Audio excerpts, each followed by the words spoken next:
Cuando toda Europa vivía en la oscuridad de la ignorancia, la cultura musulmana floreció en Andalucía como nunca, de la literatura hasta la música.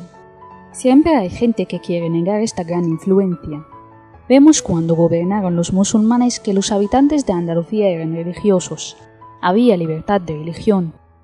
En la etapa del Islam en Andalucía, aumentaron los números de las iglesias como la iglesia de Córdoba y el monasterio de Ánlar.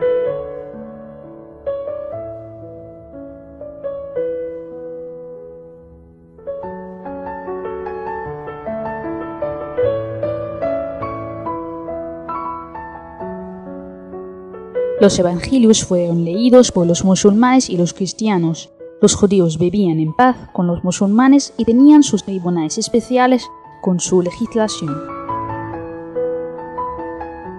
Al contrario, y después de la reconquista cristiana, fue la Inquisición salvaje y la aniquilación de los musulmanes de Andalucía.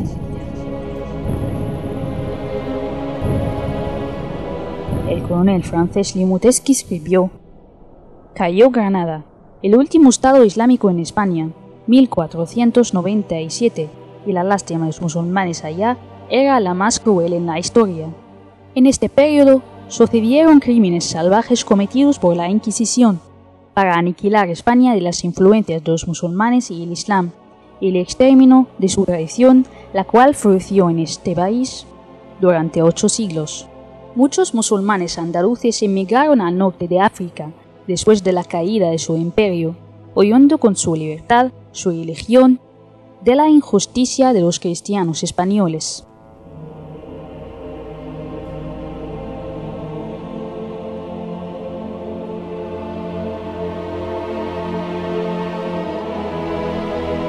El resto de los musulmanes fueron obligados a convertirse al cristianismo o a abandonar el país.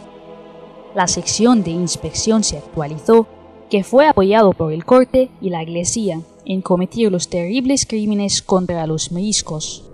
Decenas de decretos se habían publicado para separar estos musulmanes de su religión, su lengua, su tradición y su cultura.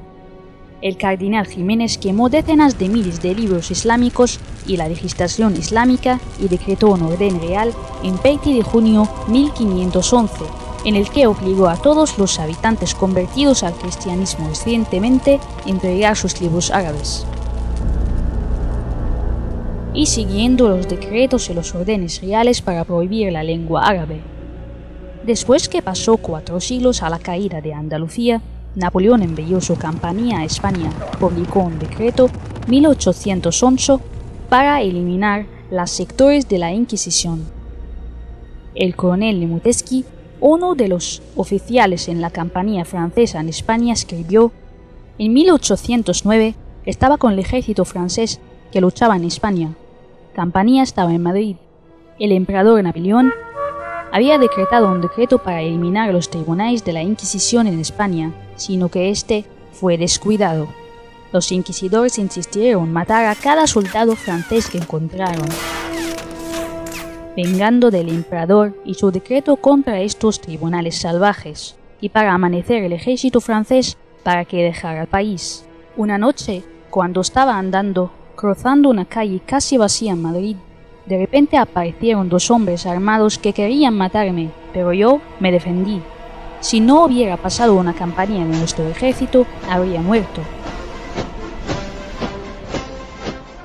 De su ropa aparecía que son de los soldados de la Inquisición. Fue al Marchal Soult, el gobernador militar de Madrid, y le conté todo, y dijo que no es dudable que los soldados franceses muertos son víctimas de ellos, y deben castigarse ejecutando el decreto del emperador, y que fuera yo con 1000 soldados y 4 cañones para atacar al monasterio de estos tribunales. Los soldados franceses entraron al monasterio y empezaron a buscar lugares de tortura, pero sin ningún resultado. Decidimos salir del monasterio después de muchos juramentos de los monjes que no hay nada en él.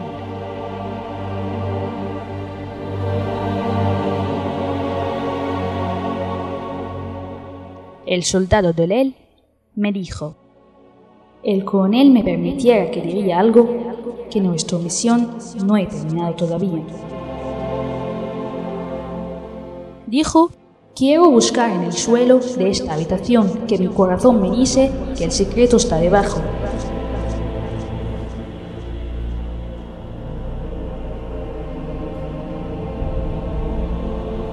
En este momento, los monjes se miraron con quietud y yo le permití al soldado para hacer lo que quería.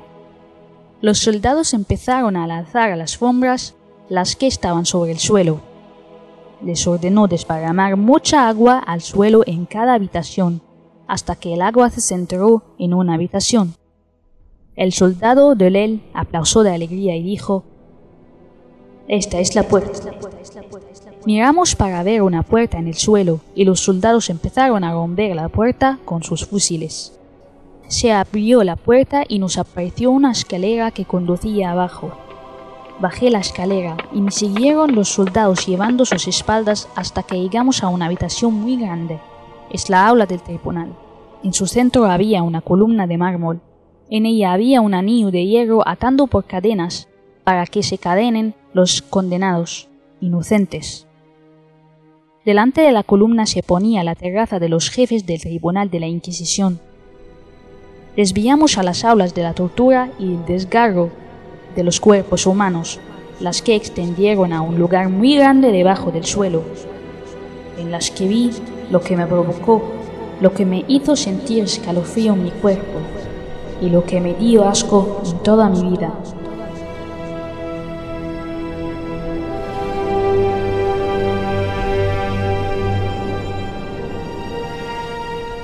Vimos a una habitación pequeña con el tamaño del cuerpo humano. De estas eran verticales y otros eran horizontales. El prisionero se quedaba en las habitaciones verticales en pie durante el periodo de su castigo, pero de las horizontales se quedaba acostado hasta la muerte.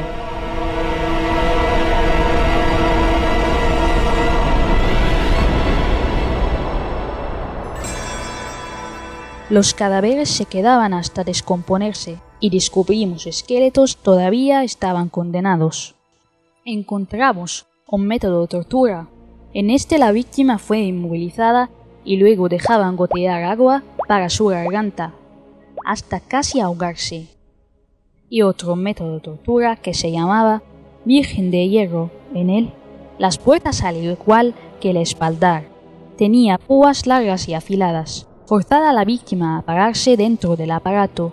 Al cerrarse las puertas, las púas penetraron el cuerpo.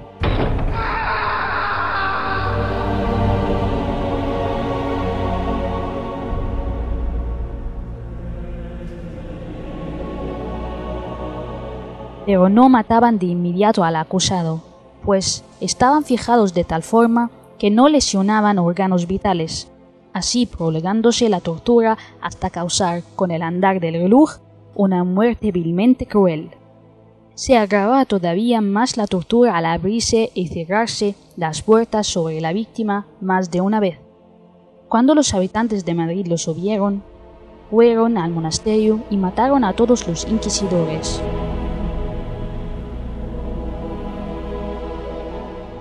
El poeta dice: cuando gobernamos justificamos en la zona, y cuando gobernasteis habían baños de sangre. Nos satisfecha esta diferencia, porque con los hechos conoces la persona.